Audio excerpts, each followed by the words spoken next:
to talk about Andy Irving, as you can see from the video headline, but I do want to talk about Lucas Paqueta because at the point where I was coming down to record this video, the news has been announced within the last hour that he's been found innocent of, not of all charges, but of the big ones, the ones that count. And you know what, I could sit here for so long trying to concentrate on those, what I think are the petty things that the FA have gone for here. But the main thing is about the man himself, and that is that he has been found innocent of the initial charges that were levelled against him. At least that's our understanding of it anyway. He was accused of basically getting yellow carded on purpose so as people could bet on it and make money. He's been found innocent of that. Now, in the process of them doing that investigation, it would appear that there were times when... So he was asked to produce his mobile phone, which he did. They then gave him the mobile phone back after, I guess, they'd searched the mobile phone, hadn't found anything on it. They gave it back to him. And during that time, Lucas Paqueta got a new mobile phone. So they asked him to say, actually, can we have your mobile phone back again, please? He said, well, I haven't got it. I've got a new one. I've got the new, I don't know, I've got the new iPhone 57 or whatever it might be. I don't think we're up to there yet. And he didn't have it. I believe that's one of the charges. Come on. You know, it's weak, but you know what? I think the point is not going to stop him playing football. I think not. Anyway, I guess not. He's not going to get this big lifetime ban. It's a little bit of a technicality so they can slap him on the wrist. So I just think, you know what? Bearing in mind you've made his life a misery over the past 2 years, you know, let it go. Let it go with you. Anyway, who knows? Who knows what will happen thereafter? In terms of legal proceedings from here on out, doesn't matter. The main thing is he can play football. You can see it. You can see the weight of the world has been lifted from his shoulders. He's known this for 10 days. They just couldn't. He couldn't comment on it. The club couldn't comment on it. Nobody. That's why the club's statement came out immediately after the FA made theirs. The clubs had their statement on ice for the best part of a week. You know, same with Paqueta, his legal team. He knows this. It's not news for him, so that's why you've been seeing him. He's been playing with a swagger. I thought he was brilliant. I thought he was our best player in last night's game against Everton. But you saw it against Man United as well. Played the second half, didn't he? There, he's playing with a swagger. If you look at any of the West Ham media videos, he's doing a samba dancing with Nicholas Füllkrug. He's laughing. He's smiling. He's happy. There is a man with the weight of the world lifted from his shoulders. And I just think it's absolutely brilliant. It's lovely to have it rubber stamped.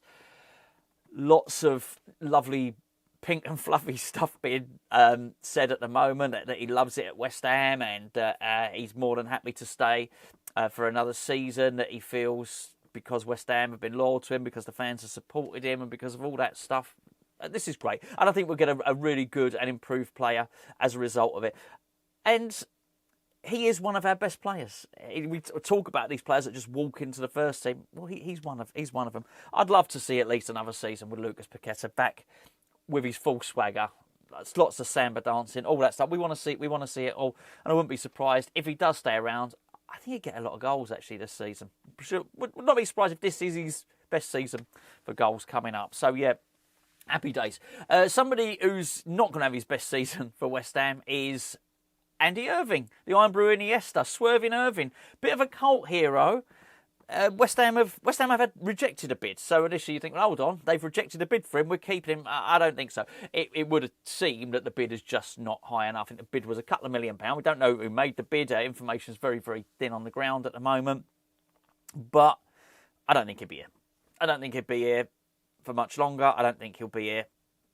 Well, he won't be here in January. I think even if it's one of those ones that gets done on transfer deadline day or something like that, West Ham need to move players on. And we did the list the other day. I'm just going to go because I've still got it written here from when I did the video. Here's the list of what I would call, you could say 10, it depends, but there's something you've got to factor in here. We've already heard from Graham Potter that he considers Freddie Potts and George Earthy to be first team squad, first. You know what I'm saying? Squad players that are not going to go out on loan, they're going to stay. Now, whether you would call Earthy a midfielder or not, maybe you think he's more an attacking player. Potter might use him wide.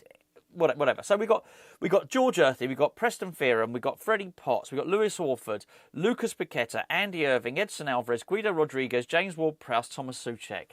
That's 10 if we're including Earthy. we want to bring someone in. We're going to bring someone in. It could be Onyedika, could be, it's not going to be Ardon Jashiri, but, you know, Jacob Ramsey would be brilliant. He's the latest one doing the rounds. Douglas Luiz, any one of these players that we've been linked with, we need somebody else in midfield. We really do. It's still an issue for us. And I think surely many of you would agree, we want to keep Freddie Potts. You definitely want to keep him, don't we? I thought Lewis Orford looked really... He only had 2 chances to impress in last night's game against Everton. I thought he did really, really well. But as I've mentioned on numerous occasions, I think he'd probably benefit from a loan deal. Obviously, we want to keep Paqueta. I think that's clear. I want to see more. Now, would I like to keep Guido Rodriguez? No, sorry, I'm just looking. No, I think he should probably go. Thomas Souček, I'd like to keep. Basically, you can't keep all of these players. And I think probably 5 midfielders is about right. At least 4 of these guys has got to go. And for me, I think probably Andy Irving doesn't get into our starting lineup. And in fact, if I'm just being honest here, if I was picking a team, I would put Freddie Potts ahead of Andy Irving. So I don't mind. Not only do I not mind him being sold, I think for him, he's 25. He needs to play regular first team football now. I like him. I think he's got a really good shot, by the way, as well. I think against Grasshoppers, he played well as well. But 25 years of age, he is now a Scotland international.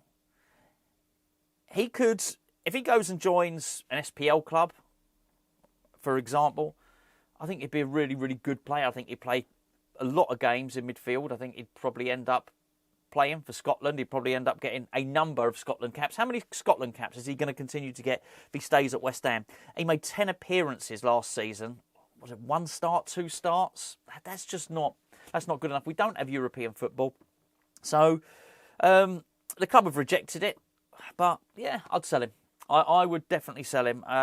Just having done that video the other day, and I said, what's your coal list? Who are the midfielders you would get rid of? And I would, as I say, I'd get rid of, I'm reading from my book, I'd get rid of Guido Rodriguez.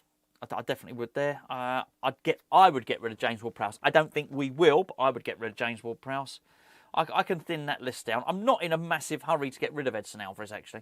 But as I've mentioned on numerous occasions, I want a guaranteed starter to come in. I want a guaranteed starter to come in. That could be Douglas Luiz or anyone else, any of the players that I've already mentioned. Come in, take the spot. And then it's 2 others. One of them's probably going to be Lucas Paqueta, and then maybe we play Freddie Potts next to him. Maybe we need a super sub role, and maybe that is Thomas Souček coming off the bench.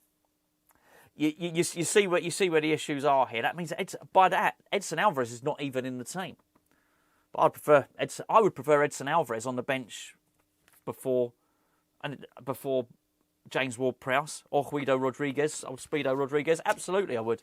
Yeah, bit of a cult hero. Not going to be a popular one. This if West Ham sell him, but I just think we've got too many. I think there's just too many there. And Potter's trying to create this sort of, thinned down dynamic. There's other players that we need to leave and we need to get rid of, and Maxwell Cornet would be another one as well. But just the midfield just seems so bloated. Too many midfielders, not enough forwards. Mind you, we like what we've seen from Callum Marshall. Really, really impressed with that. I was impressed with a lot of what I saw last night, but I've already done a video on that. You don't want to hear all that again. But yeah, look, good news about Lucas Paqueta. Really, really good news. But if I was a betting man, I am a little bit. I just don't put big stakes. I put down like 50 pence. I'll do like a 10p accumulator. One day it'll come in. One day, you never know. But if I was a betting man, I would put money down now, me 10 pence that is, that Andy Irving would not be here at the end of transfer deadline day. Does that make sense?